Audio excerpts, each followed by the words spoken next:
पिछले एक हफ्ते से शेयर मार्केट लगातार गिर रहा है। आप चाहे निफ्टी 50 का परफॉर्मेंस उठा के देख लो, या निफ्टी मिड कैप 150 ले लो, या निफ्टी स्मॉल कैप 250 का परफॉर्मेंस उठा के देख लो, सबके सब इंडेक्स लगातार गिरते ही जा रहा है। जो पिछले एक डेढ़ महीने में मार्केट ने थोड़ी बहुत रिकवरी दिखाई थी, अब दोबारा से मार्केट क्रैश होते हुए हमें दिखाई दे रहा है। शेयर मार्केट में लगातार गिरावट क्यों आई है? एक्चुअल में जो यूएस एंड ईरान के वजह से मिडिल ईस्ट का जो टेंशन था वो तो चल ही रहा है, लेकिन अब एक नया लफड़ा शुरू हो गया है। येमेन्स के हाउथी रेबल्स बोल के एक ग्रुप है जिनको ईरान बैक करता है, और वो ग्रुप सऊदी अरबिया के ऊपर स्ट्राइक कर दिया है। यानी यूएस, ईरान और इसराइल का पहले से ही लड़ाई चल रहा था, अब सऊदी अरबिया और येमेन्स के बीच में भी लड़ाई शुरू हो गया है। अब इस लड़ाई के वजह से रेड सी इलाके से जहां से ऑयल पास होता था, अब वहां पे प्रॉब्लम खड़ी हो गई है, और इसी वजह से क्रूड ऑयल का प्राइस दोबारा से महंगा हो गया है।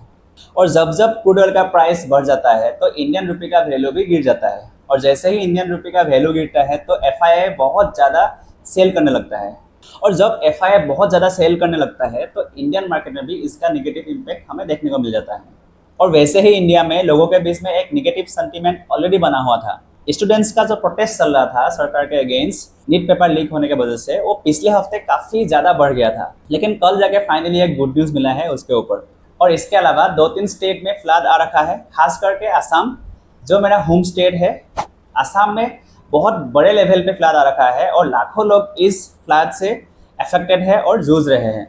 सो I request, please pray for Assam and please help to those flood affected people if you can.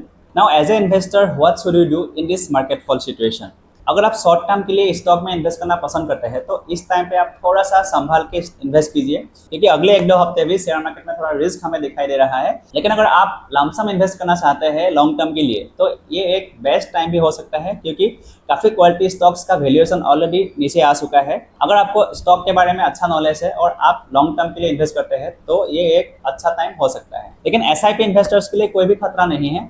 अगर आपके पोर्टफोलियो में थोड़ी बहुत रेट दिखाई दे रहा है इस वक्त, तो आप बिल्कुल भी डरना मत।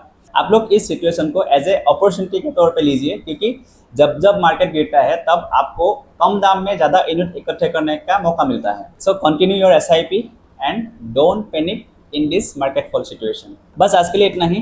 Please invest carefully and pray for Assam. Thank you for watching.